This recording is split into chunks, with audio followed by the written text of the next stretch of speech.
করা যায়।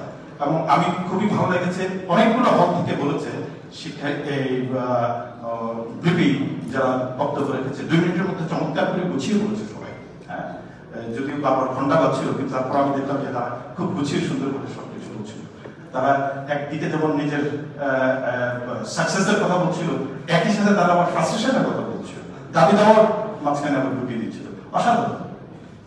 সো তখন খুব অল্প সময় অল্প টাকায় খাওয়া পাওয়া যেত, কিন্তু যে খাওয়াটা পাওয়া যেত তার মানসম্মত ছিল।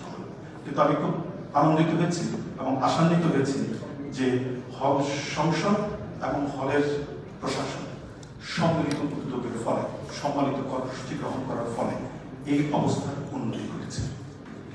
আমি সুতরাং হল সংসদ, তারপর আমাদের হল কর্তৃপক্ষ কালেক্টিভ যে অসাধারণ কিছু উন্নয়ন করতে পারে, ইনিশিয়েট করতে পারে, সীমাবদ্ধতার মধ্যে, প্রতিবদ্ধকতার মধ্যে, সেটির উদাহরণ তারা তৈরি করেছে।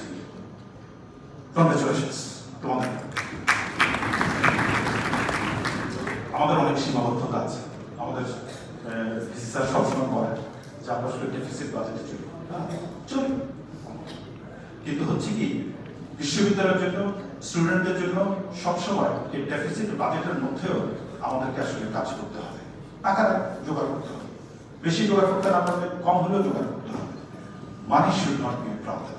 এবং আমি মনে করি সীমাবদ্ধতা আছে, এই সীমাবদ্ধতা ওভারকাম করে নিশ্চয়ই সামনের দিনগুলোতে আরো ভালোভাবে কাজ করার স্কোপ আমাদের তৈরি হবে, নিশ্চিতভাবে আমি সেটা চাই।